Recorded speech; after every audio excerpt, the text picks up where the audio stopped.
Later on, I became interested in genocide because it happened so many times. It happened to the Armenians, and after the Armenians got a very rough deal at the Versailles Conference because the criminals who were guilty of genocide were not punished.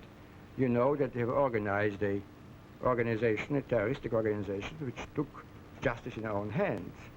The trial of Talat Pasha in 1921 in Berlin is very instructive. A man whose mother was killed in a genocide case of killed Talat Pasha, and he told to the court that he did it because his mother came in his sleep and incited him many times. Here is the murder of your mother, you don't do a thing about it. And so he committed a crime. So you see, as a lawyer, I thought that a crime should not be punished by the victims, but should be punished by court, by international law. And you took it up then again when Hitler came to power in Germany, didn't you? Correct, in 1933, and there was another big case of genocide which interested me, a big case in Near East. I would like to mention the country. There are two cases in 1933, and then I said to myself, now being a lawyer, I'm going to do something about it. And I submitted a draft convention to a conference of legal experts, which were connected with the League of Nations.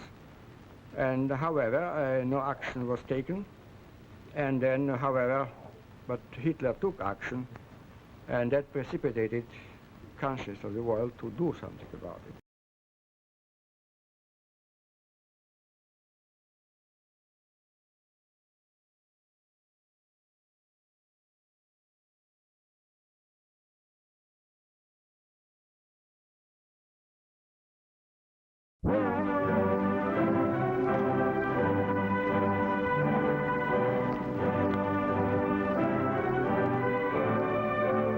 CBS Television, in cooperation with the United Nations, presents the United Nations Casebook. Tonight, Chapter 21, Genocide.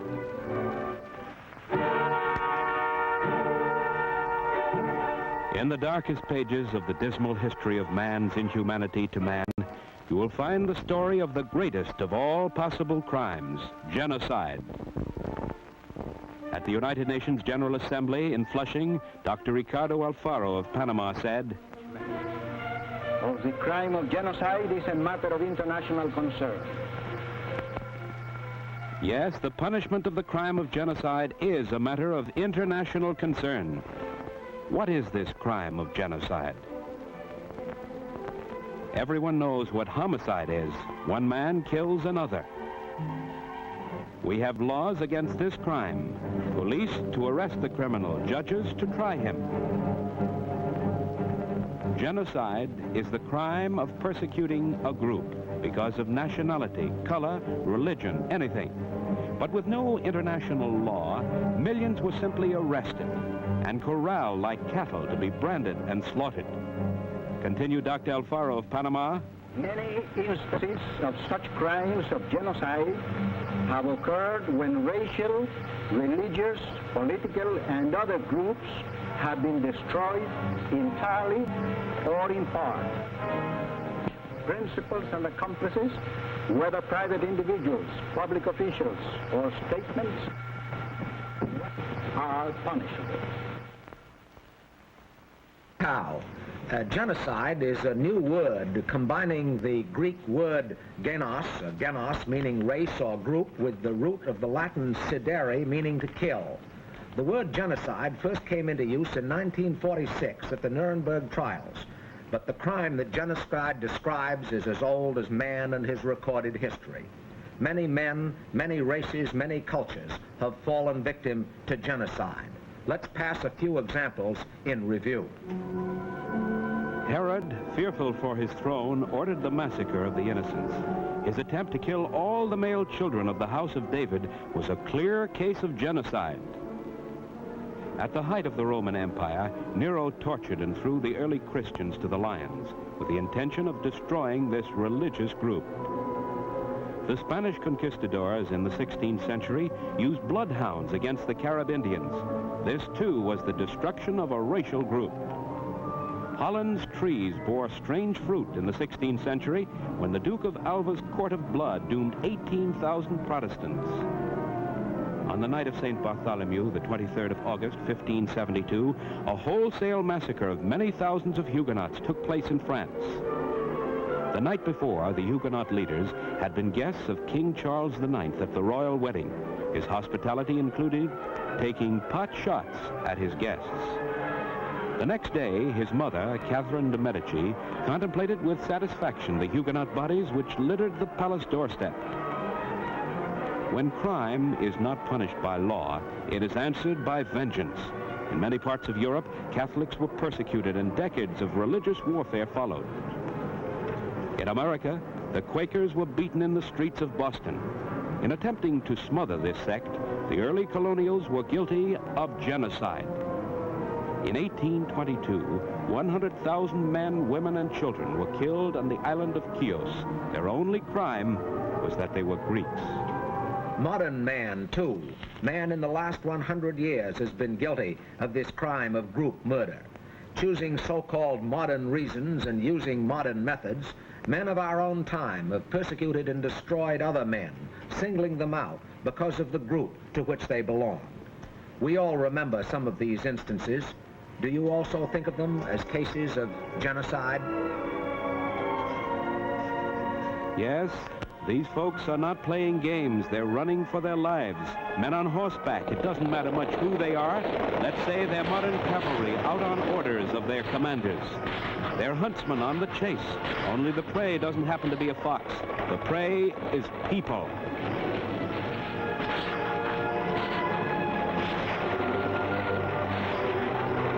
These were the victims. They are Armenians, and the place is Asia Minor. But that doesn't matter either. They could be anyone, anywhere. Of course, it mattered to them. Nearly 2 million of them were driven from their homes to perish in the desert or die before they got there. Why?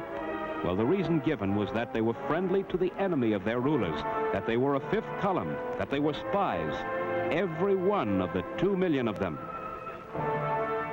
Long before World War I in the Balkans, thousands of Serbs were dragged from their homes and massacred in the streets. The same tragic fate befell the Bulgarian peasants of Macedonia. This was willful destruction of an ethnic group.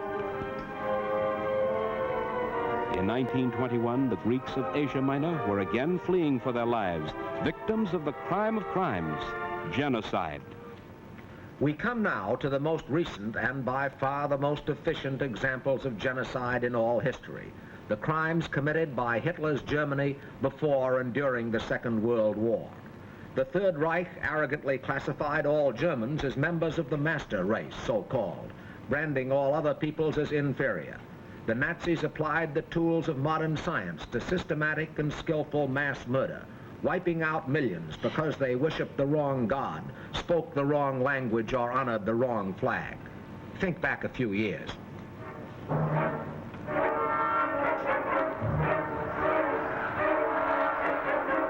Because this man lived, because of Hitler, a few people followed him. Millions died. His own people and those who fought them. People too young, too old, or too sick to fight.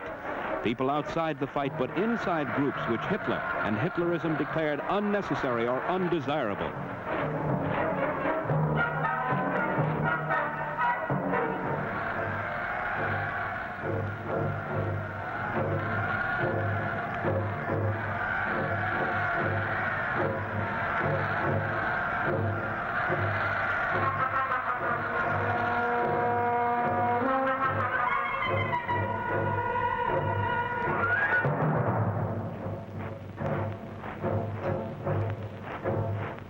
The Germans didn't like gypsies. They found them an inferior race. And so the Germans, everywhere they went, shot and hung and burned gypsies, 500,000 of them. The master race didn't care for Poles either. For one thing, they were in the way. And when the Germans needed Lebensraum, room to live, they broke the leases of the tenants with a bullet and the noose. though sometimes when they were in good health, the Germans let them live as slaves. Of the inferior Poles, of the in-the-way Poles, of the slave labor Poles, the Germans killed 2 million.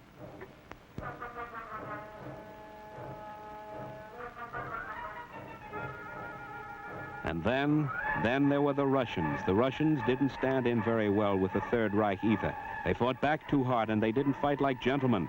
The women and the old men and even the kids, like these, had a most annoying way of getting into the argument.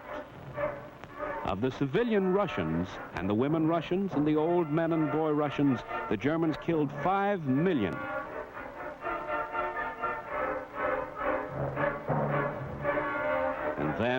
And then, of course, there was the ancient scapegoat, the Jew. A people as good at hating as the Germans couldn't pass up this bet. Hitler was ranting about the Jew before he made his first headline, and when his chance came, he made good. Of the lucky Jews who were promptly shot, and the unlucky ones who were vivisected and incinerated and just plain tortured, 6 million died. The world was seeing, the world was feeling the impact of genocide. The impact of genocide, yes, with a vengeance.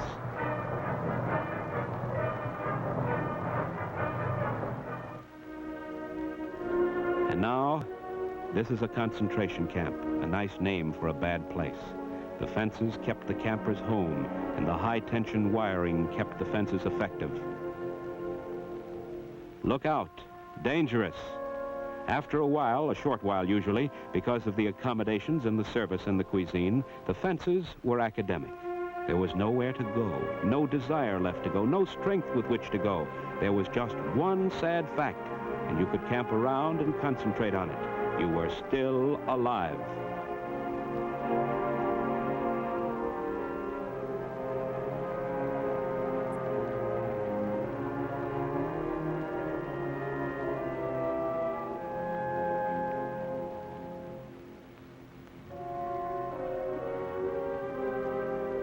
These are liberated prisoners. The American soldier looking at them fought his way there to liberate them. But as far as this group was concerned, he fought in vain. They'd been liberated before he came.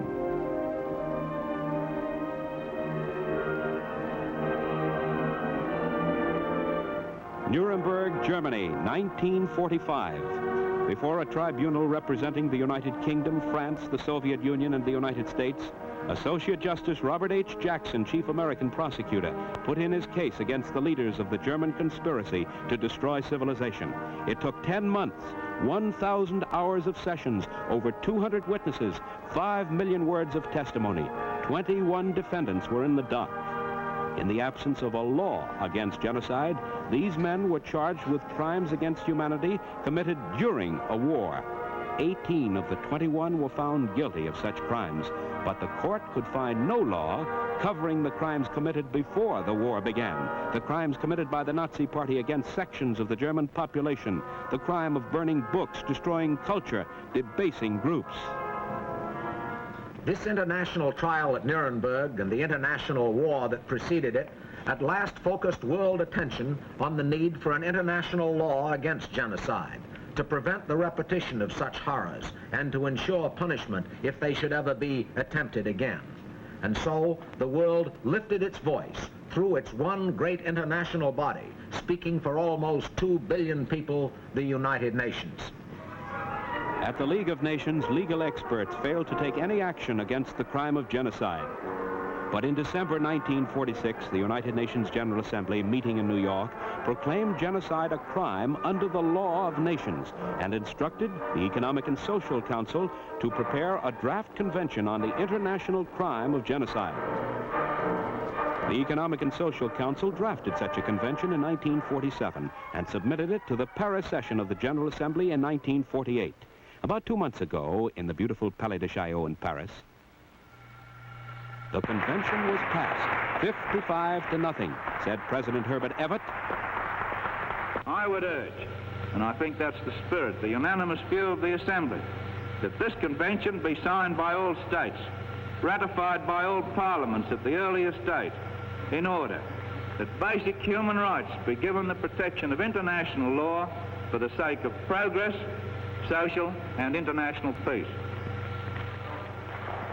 One by one, the representatives of 21 nations signed this new document called the International Convention for the Prevention and Punishment of Genocide. Rather dull title, a very scholarly paper, but a big step on the long journey of people moving toward a life of order, justice, and peace. After the document had been signed, it was sealed by Assistant Secretary General Ivan Kerno.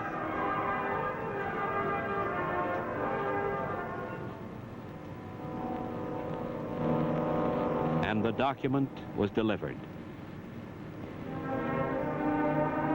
Good news went out to the world. We now come to the discussion part of our program and our three guests, whom I'm going to introduce to you right away. The first, you just saw a minute ago in his official capacity as Undersecretary and Assistant Secretary of the United Nations in charge of legal affairs. Dr. Ivan Kerno put his seal on this document, on this declaration about genocide. Dr. Kerno, could you tell us briefly where this document is now and what happens next? The document is now here in Lake Success with the Secretary General of the United Nations and is open to the signature of all the members of the United Nations. We hope that many signatures will come and that not only signatures but ratifications will be done. Because, as you know, the convention will come into force as soon as 20 ratifications are in. I see. And now, speaking of ratifications, that brings us to our next guest, Representative Emmanuel Celler of Brooklyn, who's been a member of Congress since 1923, a Democrat. He's now head of the House Judiciary Committee. You're going to be very directly interested in this convention, Mr. Celler. What do you think the chances and prospects are of its ratification by our Congress? Well, I do indeed hope that the United States will be among the first nations to ratify the Genocide Convention, because the United States, because of its tradition and its history, should be among the first to ratify. Whether it will ratify is dependent upon what the Senate and the House may do, also depending upon whether the administration will permit ratification as a treaty or ratification as an executive agreement. If the ratification is of an executive agreement, then all that is required is a majority of both the House and the Senate. If the ratification shall take the form of a treaty, the ratification of a treaty, then the treaty must be presented to the Senate, where a two-third vote of the Senate is required. Our presidents and our secretaries of state have had bitter and heart-rending experiences with treaties, and on many an occasion, treaties have not been ratified by the Senate. You may remember the very harsh treatment that President Wilson received with reference to the Treaty of Versailles and with reference to the League of Nations.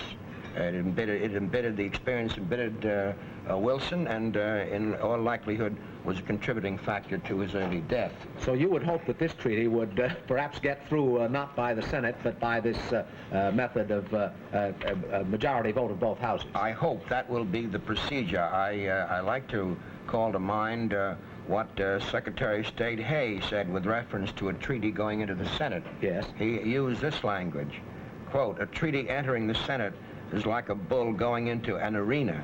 No one can say just how or when the final blow will fall, but one thing is certain, it will never leave the arena alive," end quote. I will, of course, play some part in the ratification if the executive agreement method is used. If the other method is used, namely the routing of the treaty through the Senate, I will not play such an important part. I see. Well, now we come to our third guest, Dr. Raphael Lemkin, who is professor of law at Yale University and specializing in teaching matters about the United Nations. Dr. Lemkin is the man who created the word genocide and really has fought this thing from long, long ago. Dr. Lemkin, could you give us a little background on how you came to be interested in this genocide fight originally? Gladly, Mr. Howe. It leads me very far back to my childhood. Everybody has sentimental memories from childhood, and everybody has a book he loved most. one of my inspirations in this field was a book by Sienkiewicz, Quo Vadis, which described the terrible sufferings of early Christians. Later on, I became interested in genocide because it happened so many times. It happened to the Armenians, and after the Armenians got a very rough deal at the Versailles Conference because the criminals were guilty of genocide were not punished. You know that they have organized a terroristic organization, which took justice in our own hands.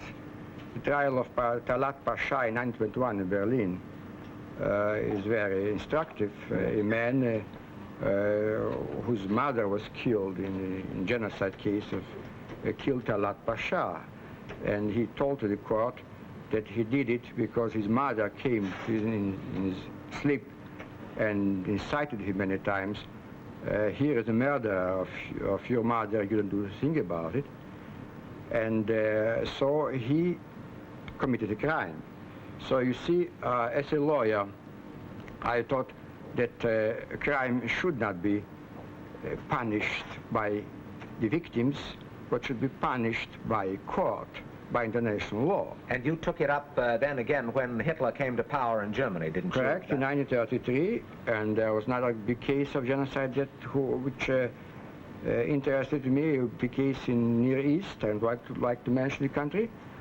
There are two cases in 1933, and then I said to myself, now being a lawyer, I'm going to do something about it.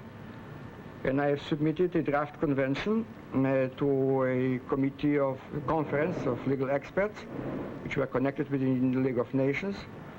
And however, no action was taken. And then, however, but Hitler took action, and that precipitated conscience of the world to do something about it. You had to wait till the United Nations was established to get the action that has finally resulted, didn't you? I would say partially. Something was done about it in London when I was advisor to the American prosecutor, and we wrote in the genocide charge in the Nuremberg indictment. Unfortunately, the court took a restricted rather stand on genocide and punished on the crimes committed in connection with war. So as far as genocide committed in time of peace, as strange as it might seem, it was still a lawful thing. And therefore, I tried to interest the United Nations, and I have approached three delegations, delegation of Cuba, Panama, and India.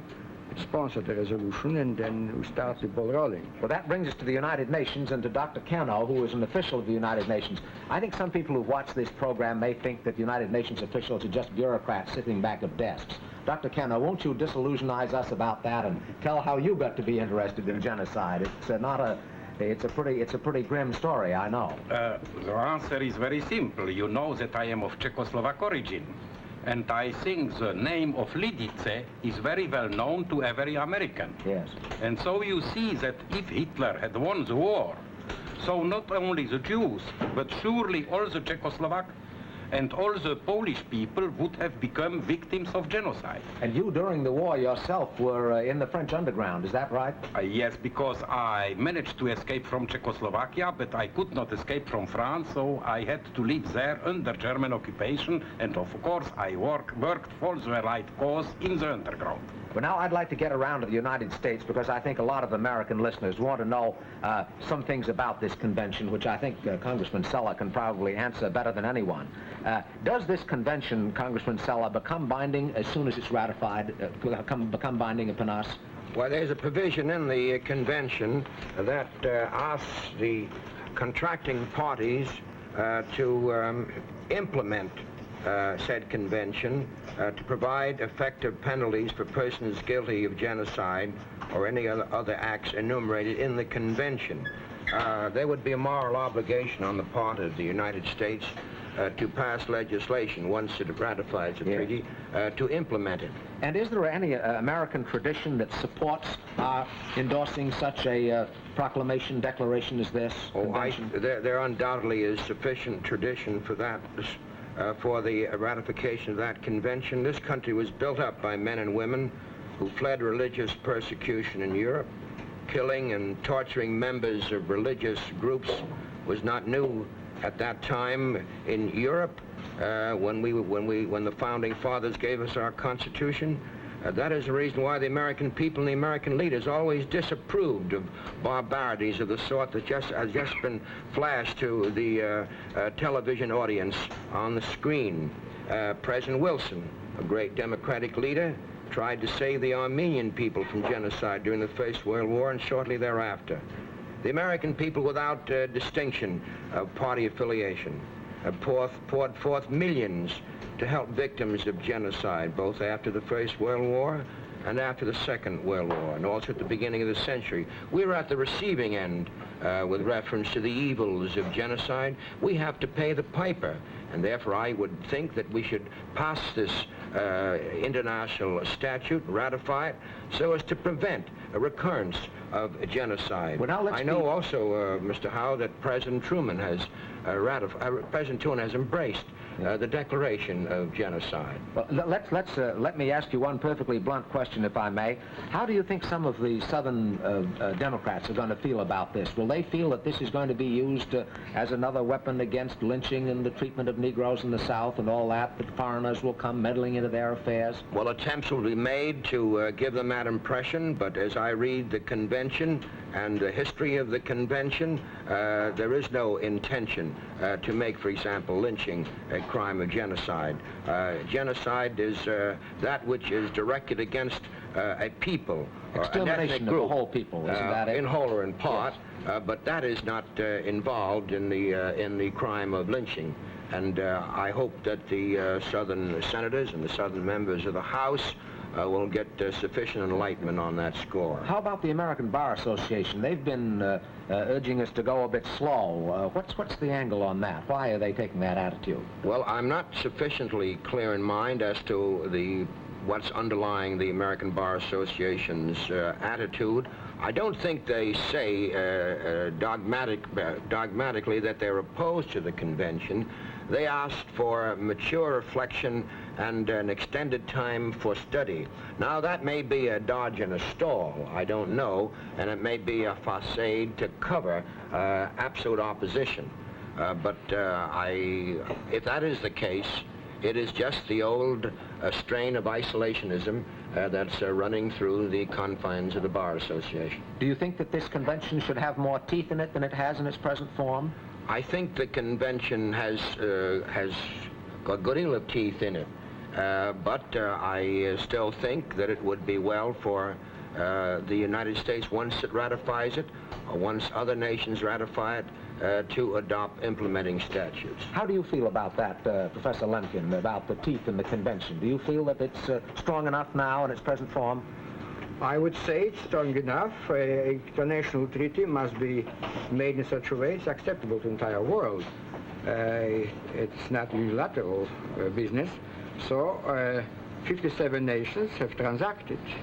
And you have a number of very important provisions, like the provision about extradition, the provision about the obligation to punish by domestic courts, and then the very essential provision of supervising the implementation of the convention by the World Court of Justice in The Hague. Now, the authors of the convention didn't want to run into new institutions. They wanted to use existing institutions, familiar to the entire world, so as to make the acceptance of the convention more easy. Well, now, Dr. Kerno, you were there when the convention was finally passed 55-0. Will you just say a little about the significance of that extraordinary vote? I was very much gratified that on this important question, unanimity was obtained in the Paris Assembly, and that there was no East-West division. And among the first 21 signatories, you have not only the United States, but you have, for instance, Yugoslavia. So you see, it was really the unanimous wish of the Assembly. And Representative Celler, I think we're going to have a North-South division on this. Well, I hope there'll be none. As I said before, if this matter is properly debated and a real intelligence is brought to bear upon the subject, there should be no rift. And I do hope for an overwhelming vote in both houses if the agreement method is used, or in the Senate if the treaty method. Thanks very much to all our three guests, Dr. Lemkin, Dr. Kerno, and Representative Celler, for taking part in this discussion of the problems of genocide. To become law, the Genocide Convention must be ratified by 20 of the parliaments of the world, by the National Assembly of the Republic of France in Paris, by the Supreme Council of the Union of Soviet Socialist Republics in Moscow, by the Parliament of the United Kingdom of Great Britain in London, and by many others, including the Congress of the United States of America. This means that you can help outlaw genocide, so think it over. You are a member of the United Nations. You are a citizen of a member nation. You can help wipe out genocide.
organization, a terroristic organization, which took justice in our own hands. The trial of Talat Pasha in 1921 in Berlin is very instructive. A man whose mother was killed in a genocide case of killed Talat Pasha, and he told to the court that he did it because his mother came in his sleep and incited him many times. Here is the murder of your mother, you don't do a thing about it. And so he committed a crime. So you see, as a lawyer, I thought that a crime should not be punished by the victims, but should be punished by court, by international law. And you took it up then again when Hitler came to power in Germany, didn't you? Correct, in 1933, and there was another big case of genocide which interested me, a big case in Near East, and I'd like to mention the country. There are two cases in 1933, and then I said to myself, now being a lawyer, I'm going to do something about it. And I submitted a draft.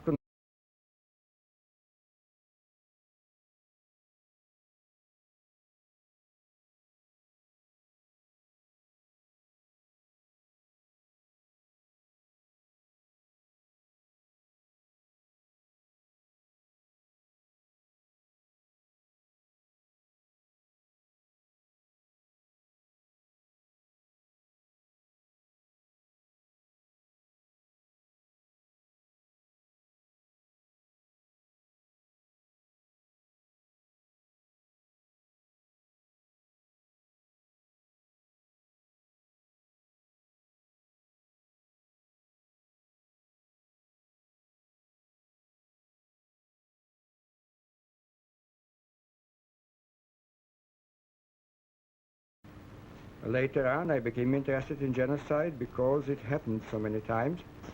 It happened to the Armenians, and after the Armenians got a very rough deal at the Versailles Conference because the criminals who were guilty of genocide were not punished, you know that they have organized a